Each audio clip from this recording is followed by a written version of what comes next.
Hello, everybody. My name is Terry Stangl, and I want to welcome you to Mental Arts with John Worthington, with my friend and colleague John, who is here. Hi, John. Okay.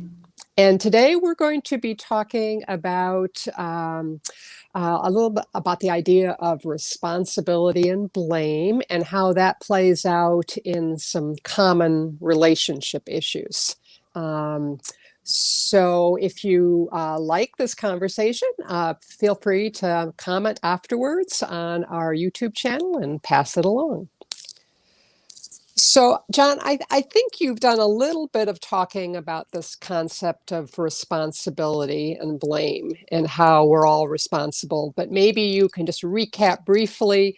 And then I thought I'd talk about how I see that in some of my own relationships and some things I deal with.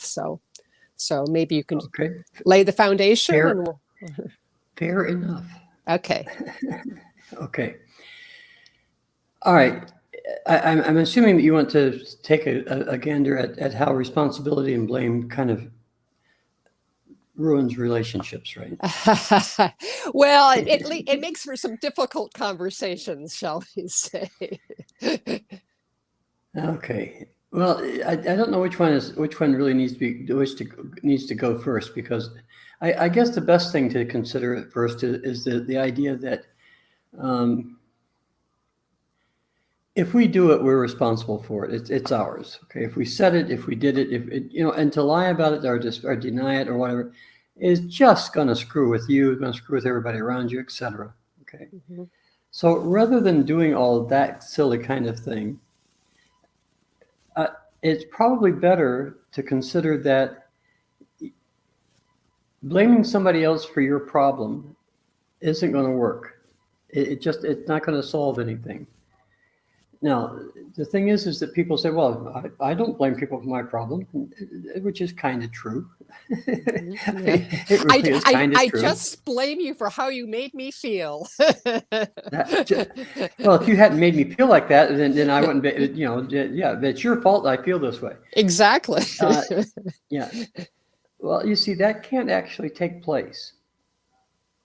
That event really can't take place the way it's described there. It just can't. The reason is this, is that when I feel something, okay, I can say that, you triggered this feeling in me, or perceiving you doing this thing triggered this feeling in me.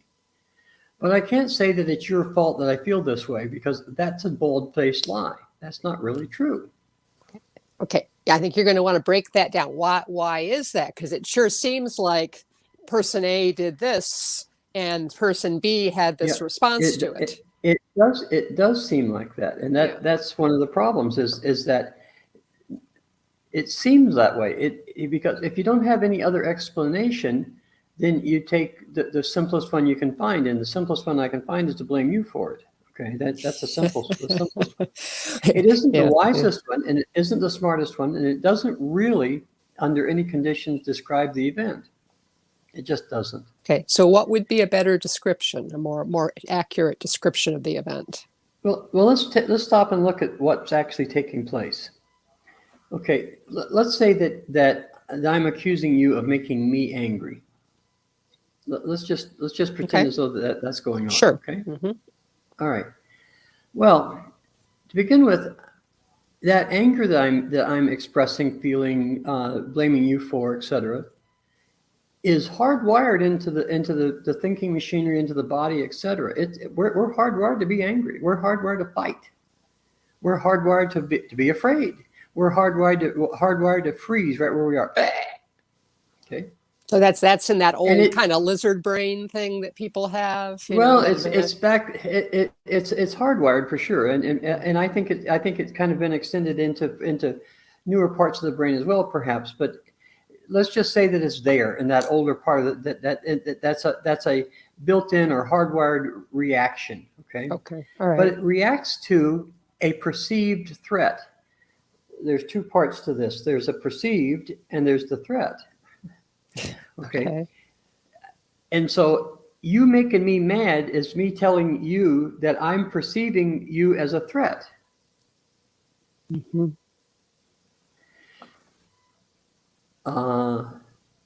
Why are you threatening me, T? Well, what I know for me, sometimes when I've gotten mad at somebody, I can just talk from my Yeah. own experience. Sometimes I thought, oh, they're not keeping their word, they're betraying me, they're Stop. But what's the threat in any of those, though? Yes, that's what they're doing, but how is that a threat to you? well, that I could rely, not knowing what I can depend on, or maybe it's disrupting something I wanted to do. I don't. Like eat dinner, for instance. Right. Yeah, I like that. I wanted to go to Mickey D's. You know And what? you want to go to the Olive Garden. Oh You know, my. I wanted to leave for the theater 10 minutes ago, and now we're 10 minutes late. So I'm mad because I don't like walking in late. Oh gosh, that's a threat. Yeah, all eyes will be on you. Oh, you Right. poor thing. Yeah. Hi, I'm Terry. I'm fashionably 10 minutes late, and Okay. this is Moshe. But a lot of it Come on. often See, okay, no, wait, stop with that, though. Is that really the threat? you know what it's more like it's like my idea of how something will happen or who I am is Oh, being. your perceived idea of the threat. Yes. And that perception is, in this case, kind of made up. Well, there is There's really that. no threats. There really are no threats, is no threat, nothing in that whole damn scenario that is life-threatening in any way. You're not going to lose any limbs. You're not going to bleed to death. You're not going to suffer irreversible psychological damage. None of those kinds of things are going to happen. You're going to be late. And so you're going to have to kind of say, oh, excuse me, let me come in and sit down here, please. Thank you. I bought those seats like months ago. I don't know why we're late.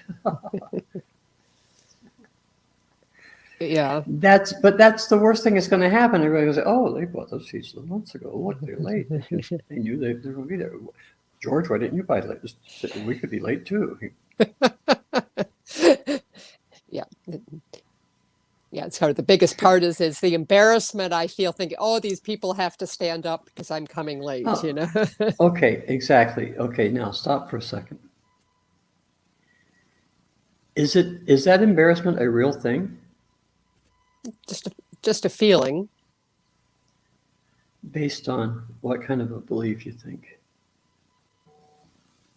A belief on something where I believe, well, how, quote, people should behave, or what's a polite, or something like that. So that's an entirely artificial idea that applies maybe in Ann Arbor, but not necessarily at the theater.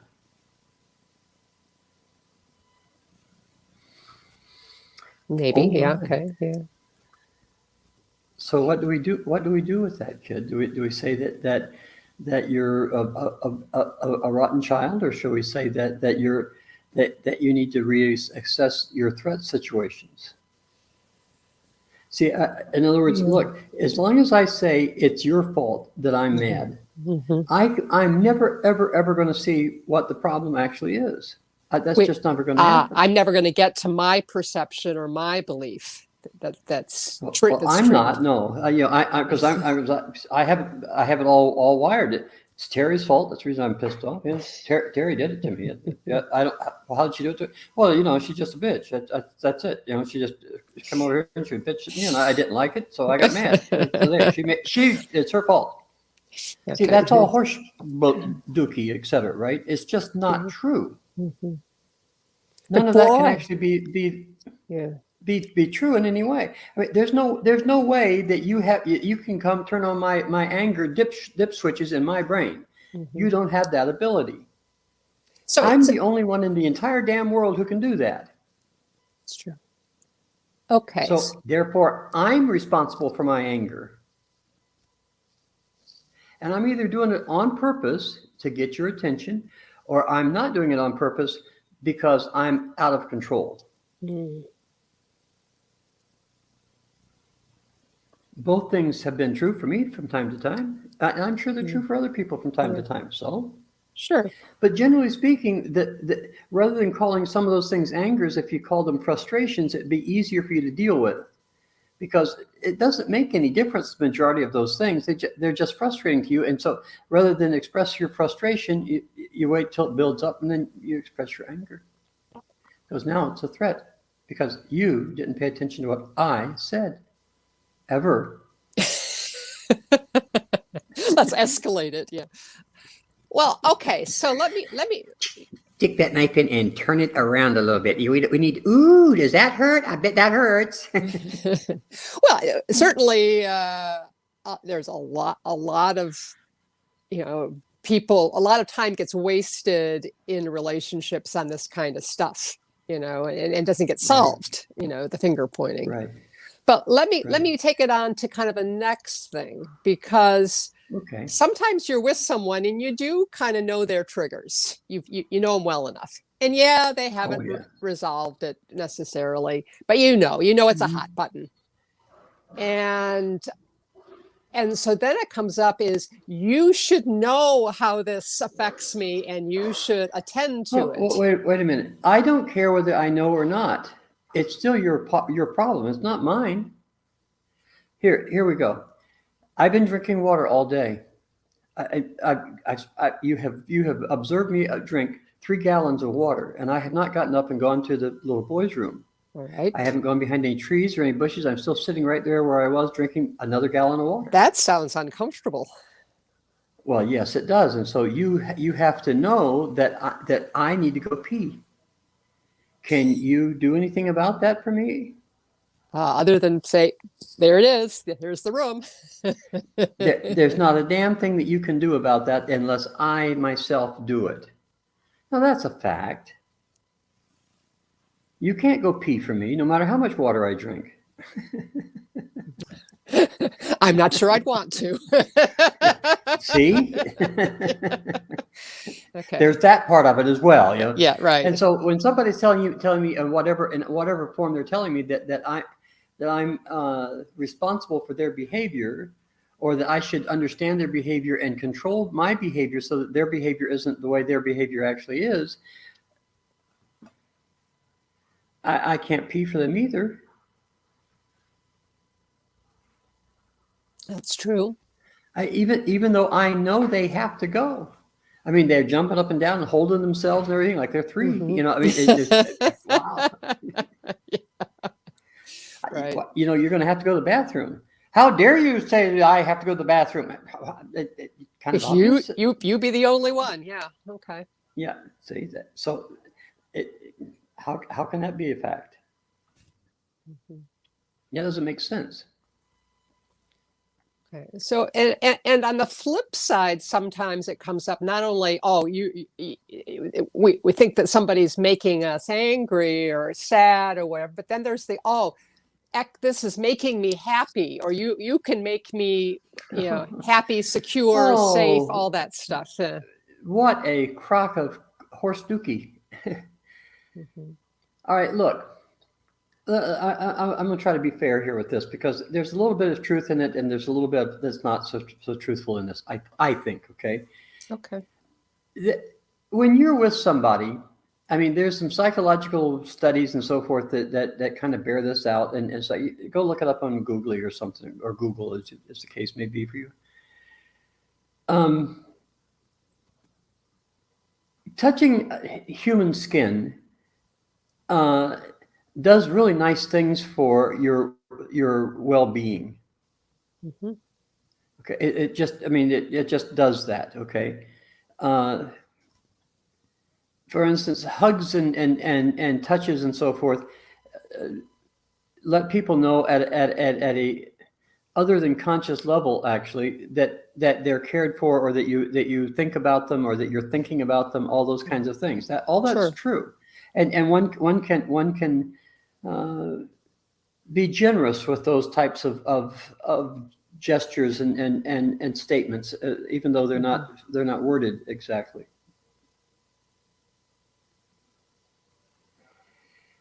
But to say that somebody else is responsible for your happiness is, that may be a bridge too far there. Okay, I just don't think you can get to that place, because I have to decide to be happy. Yeah. Yeah, I think that's true as well. Let me explain this from another perspective here, okay? Mm-hmm. What's the name of that the villages in Florida, right? Isn't that the name of that big huge retirement center thing? Something like that, yeah. Something like that. We can call it that for today. Yeah, I've never been there, and I don't have any plans of going. And here's the reason. Look, one of the things that you hear from those folks is that, people ask them that, I don't know why everybody's always curious about this. You're over 70. Are you still interested in sex? Well, of course they're still interested in sex, dum-dum. They still got all the equipment, so they want to use it. And they still have the brain, so. And that's my point right there, really. Yeah. Here's the thing. That's the most important sexual organ, they all say. I mean, that's a recurring theme in most research about sex in the villages, etc. That the most important sexual organ is the brain. And how do you think about this whole event? Yep, that makes complete sense to me. Yeah. Okay, and so you can't really say that that's because of somebody else. Okay, yeah, because you're bringing it to the party. Yeah, I mean, right. Okay. Yes. Now that somebody else might be a wonderful foil or conduit or conduit. Let's call it conduit. Okay. For lack of a better catalyst, maybe. Okay. Yeah. That other person can warm the cockles of your heart and other places. And so the point that I'm trying to make here is that it depends really on how you think about that other person, and it depends on how that other person is thinking about where you're going and what you're doing and all that other kind of stuff. Those are brain activities, and everybody's got their own part of that brain activity. It has nothing to do necessarily with the external reality, because that's pretty much all gone south.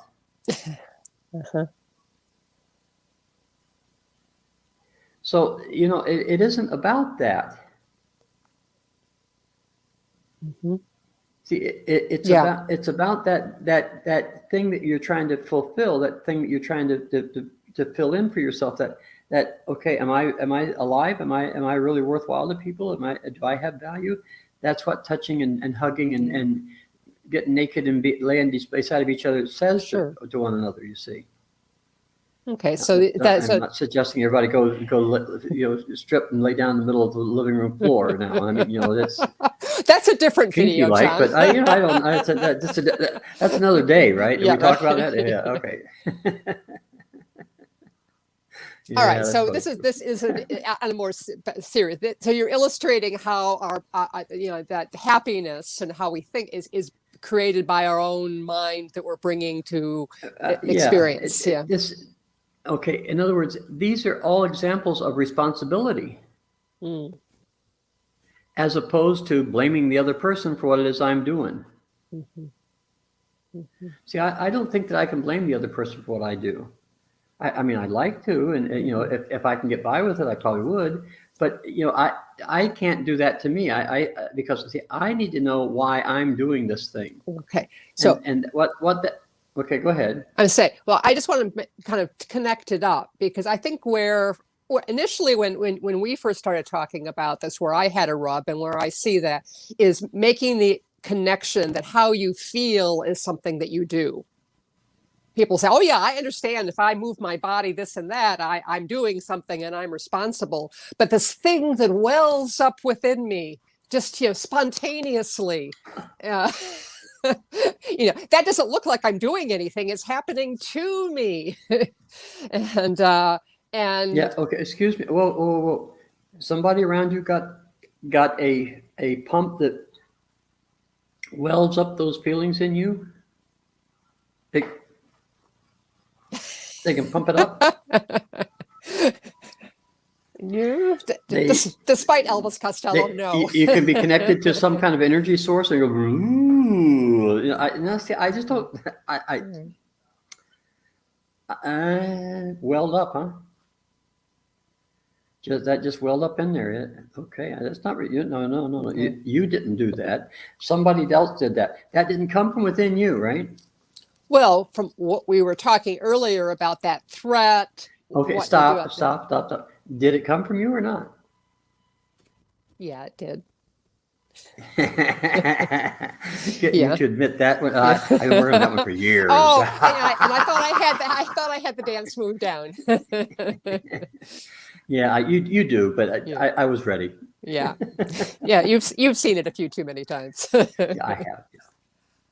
Okay. Yes. So yes, how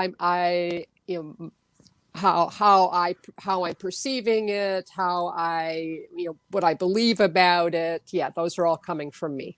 Yeah. Yes, that's the point, isn't it? Mm-hmm. And it's like it's really, really, really hard to remember that in the midst of an argument or in the midst of those feelings welling up from somewhere. It certainly shan't be I.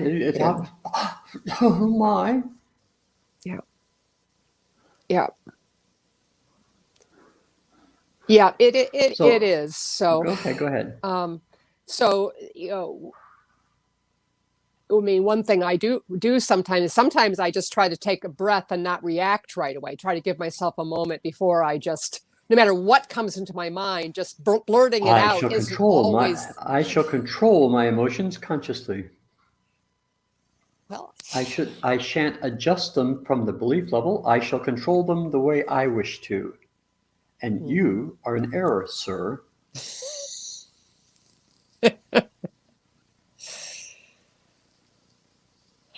Well, see that I don't think that's worth a damn. Okay. Remember back in the day that there was a time where they gave people some kind of stick or something, and they had them beat the bejesus out of a beanbag chair or something like that. Oh yeah, that sort of it was a kind of therapy or something they're supposed to release their anger on the beanbag or on the pillow or something. The only thing is that because excitation causes interlock, now they had another place in their life where they had reprogrammed the anger that they had since they were knee high to a grasshopper with daddy, mommy, Aunt Susie, whomever.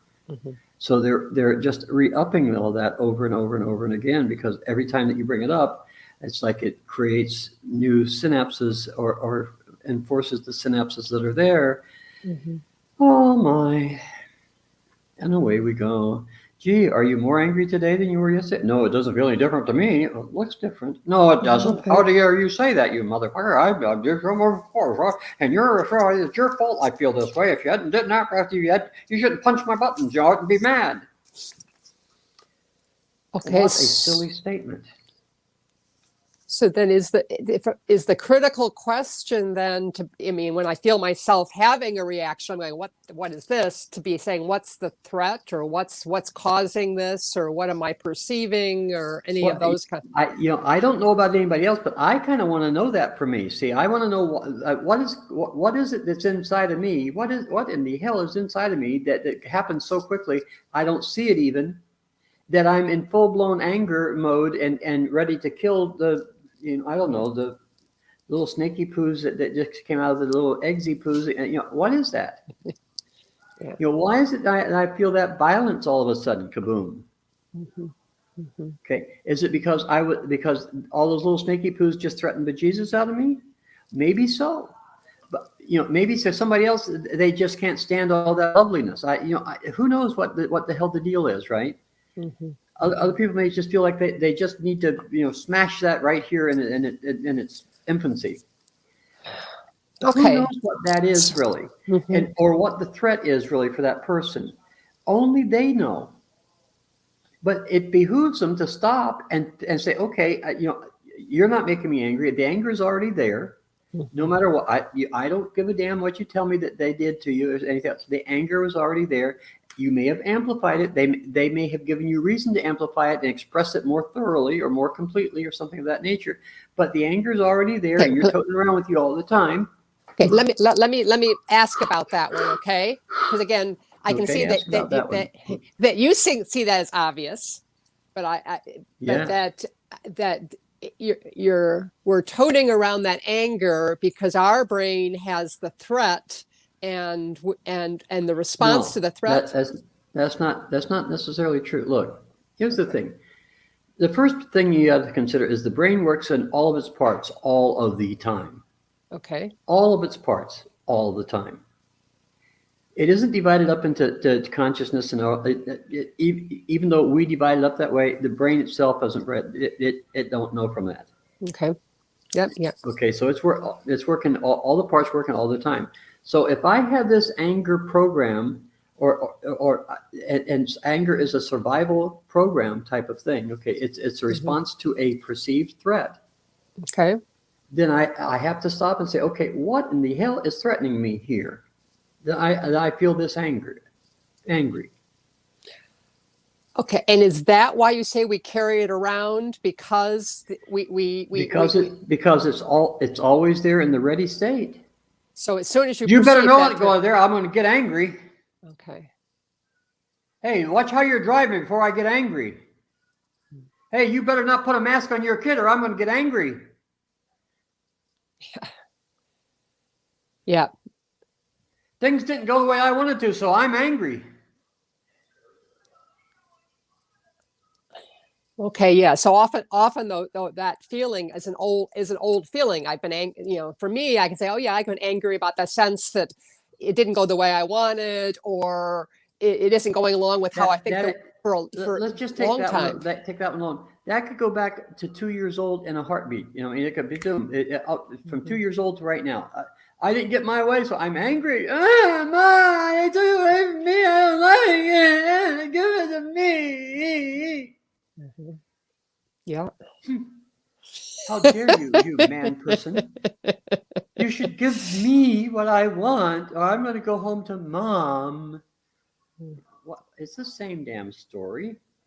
It's okay. I mean, everybody does it. We all have these programs we can't see because we use them all the damn time. But anger is one of them. Yeah. So is fear. Oh, I don't know how to talk to you. You scare me because you're a big man person. Okay, sweetie. Why do you feel that way? I don't know. It's certainly not because your mom told you all of your life, don't let your dad find out, right? Yeah. That couldn't be. Mm-hmm.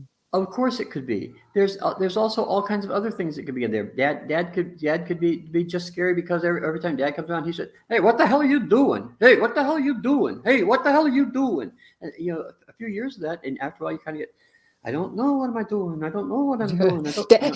This big guy is talking to me. I must be doing something. Yeah, if only I could figure out what the hell it was. That's what he's asking you, honey buns, because you're not doing anything. So he's asking, what the hell are you doing? But see, that doesn't translate. That's not really communicated. What's communicated is the fear, or the anger, or the threat, shall we say? And so we all try to use these threats as ways of controlling other people. Well, we're not really controlling them. All we're doing is we're kind of encourage them to be threatened, and that way they'll be angry, and that way they'll be scared, and that way they'll freeze in place. Well, that's silly. And they just what good is that going to do? There's nothing going to be built out of that. It's not going to construct anything. Okay, so yeah, I can see that in these kind of interactions, if both people can at least have this way of recognizing that what they're doing is a threat, that might lead to a different conversation. If they both have that thing to realize, okay, yeah, I when I'm, not only that what you're talking about that's angry, but that the anger itself is because of what each of them are bringing, and if I realize that, then somebody could ask me. let's extend this out into a broader base here. So Sure. rather than just in this little narrow slice of the pie. Okay.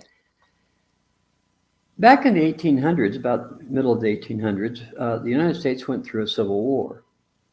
And the reason why they went through the Civil War was because some parts of the country said, you know, black people can't be slaves, or white people can't be slaves. There can't be slaves. It just can't be. Everybody got to be treated like they're people.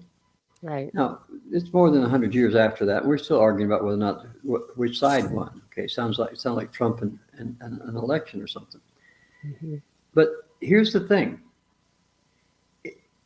There was a glory that went on with the slave owners, and there was an income source that they partook in due to the slaves not having to be paid. Sure. It hasn't lasted. All of those southern mansions and big, huge places and so forth that were built back in the day, they're not now big, huge places. They didn't survive. Yes. Okay. In lieu of that survival, we have races through mud in Tallahatchie or someplace. What? Okay. So you have a big truck now with big ass wheels, and so that makes you powerful because see, you can go through the mud. All right, that's really, really mind blowing. But not because of the truck or anything, but rather because you considered that having that and doing that was more important than talking to your kids or being fair with other human beings. Okay, I get it. Is it your right to do that? Absolutely. Please continue to do it. I mean, I'm not telling you that you're wrong about it. You're not. Are you complete as you want to be? I don't know. Are you? I don't even care whether you are or not. Do you?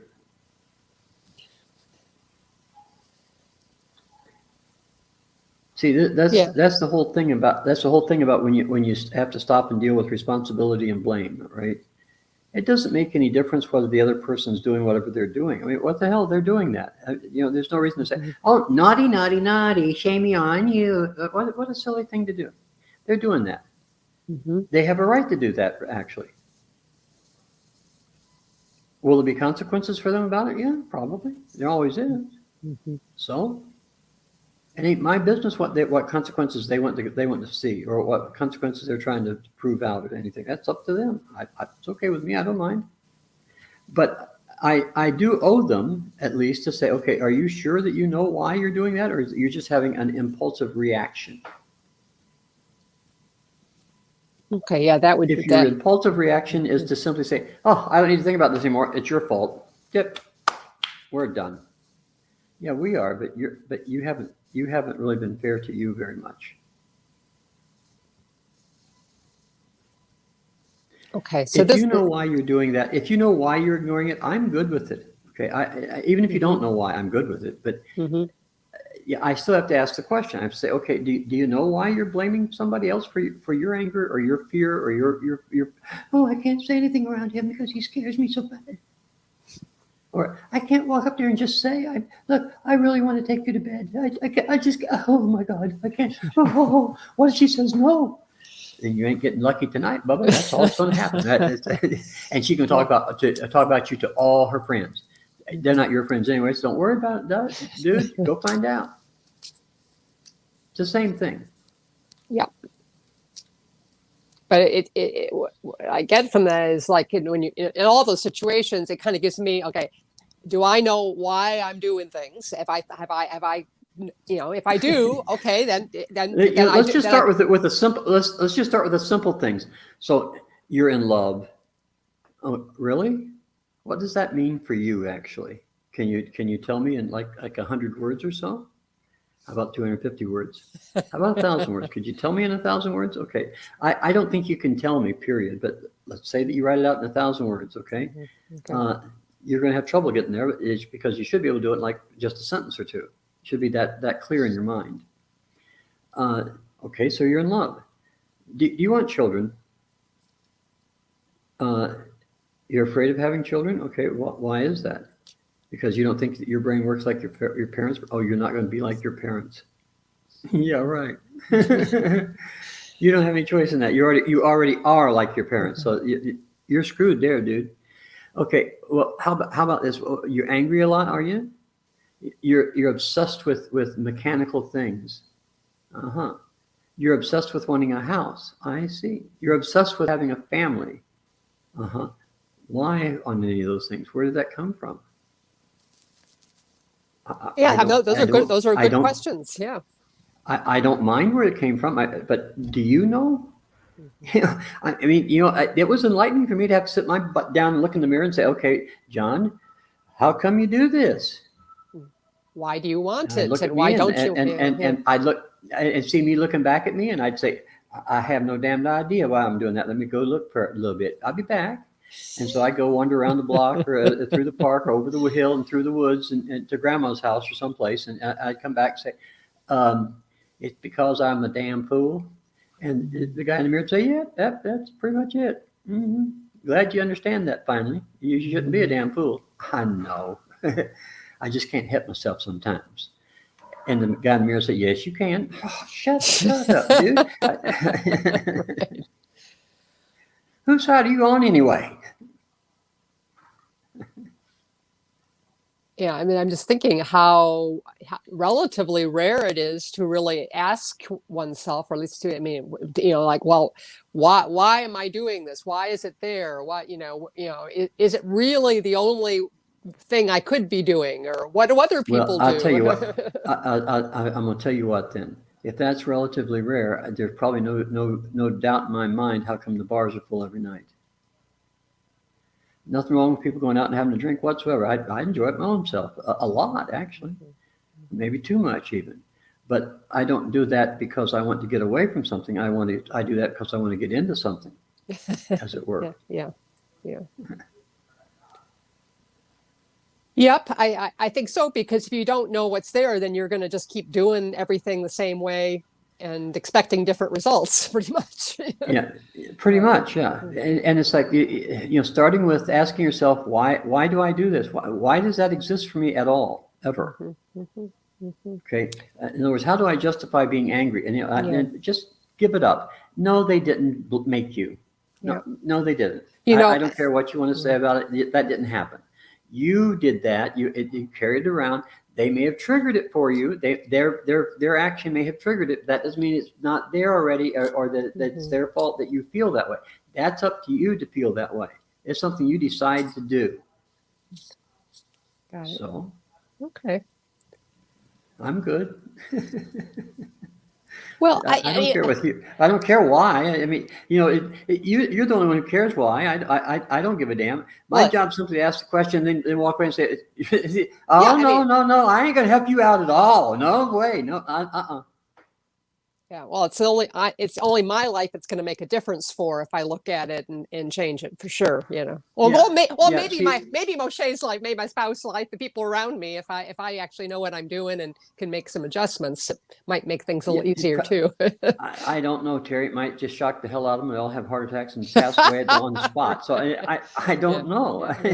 Yeah. You have to judge that for yourself. Yeah. Well, that's why kind of like I like having these kinds of conversations, and why I've liked doing some of the classes I've done with you, because those have been opportunities where I can really kind of look at, what am I saying and doing right now, and think about it, and do you know how much that bothers me, kid? No. What do you mean? Why is it you haven't gotten that done yet? I think it's because I've cherry picked what I want to look at. It's like I'm not. There's some things where that bothers me. Why is that? Because it never is done, kid. You never get to the place you say, okay, I'm now an adult person. I'm going to take these ideas and use them. You don't get to there. You don't spread them out to other people. You just say, no, this is for moi. It's legal. I don't mind that you do it, but it doesn't fulfill you very much. You feel kind of empty because you don't have as a direction as that's strong enough to direct you or to guide you or something yet, because you're not doing anything with what you know, and not what I know is what you know. Mm-hmm. And how do you take what you know and how do you apply it in the world so that the other people in the world say, oh, okay, I see that worked really good for Terri. See, that would be something that I would have to ask myself is to, okay, what am I doing with what I know to make a difference in the world? Because, the world that I've lived in has been a pretty nice world. I've not had any problems with it or anything, mind you. I've enjoyed all of it. Yeah. Really, I have. It's been a good time. Yeah. But there are things in the world where people need to pay attention to what do they want to leave behind in the world. Sure.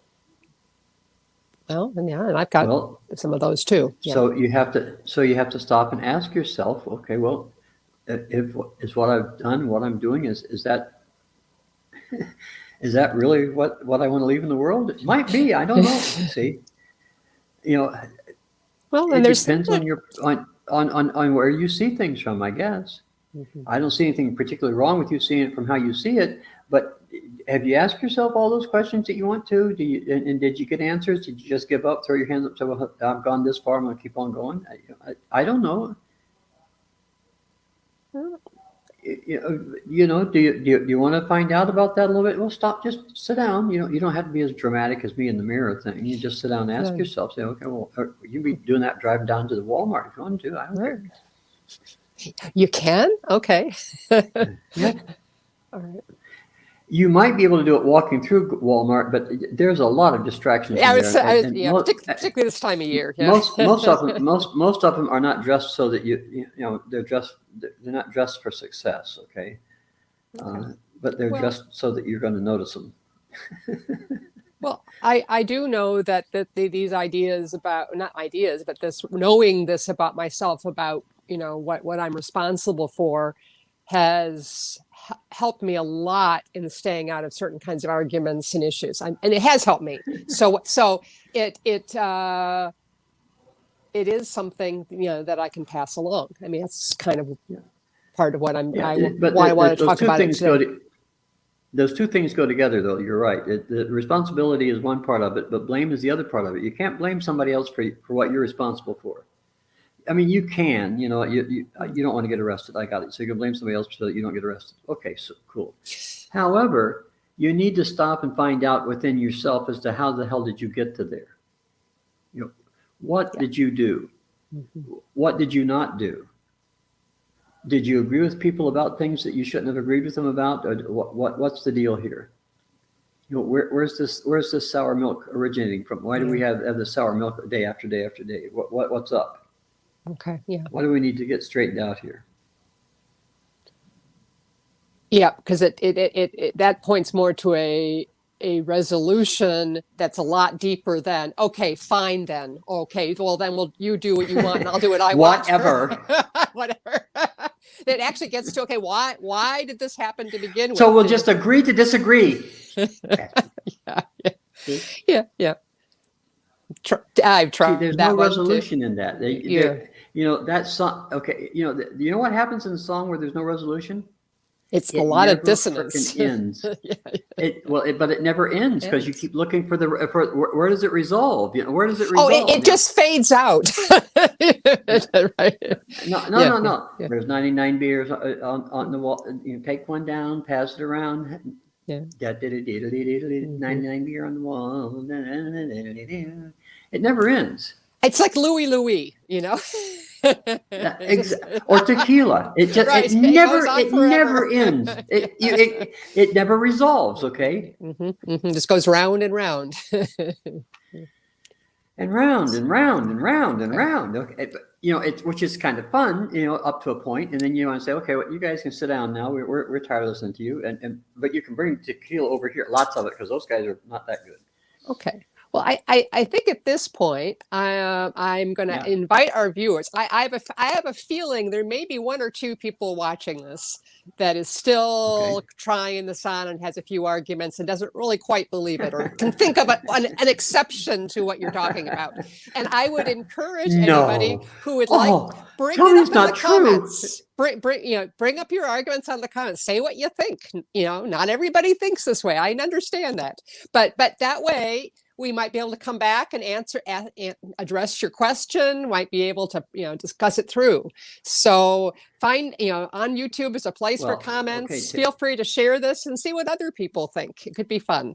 So subscribe and share, and we might come back to this if there's some interest. So. We got. Lisa says we got to remind them to like it and to do something else.